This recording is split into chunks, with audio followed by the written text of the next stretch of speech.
Dirty objects. Toby and Henrietta take the workmen to the quarry every morning. At the junction, they often meet James.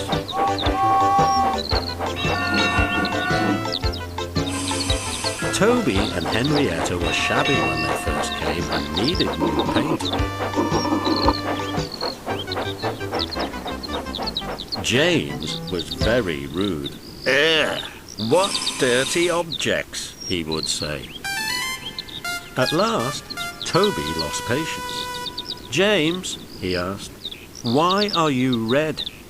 "I am a splendid engine," answered James loftily. "Ready for anything. You never see my paint dirty."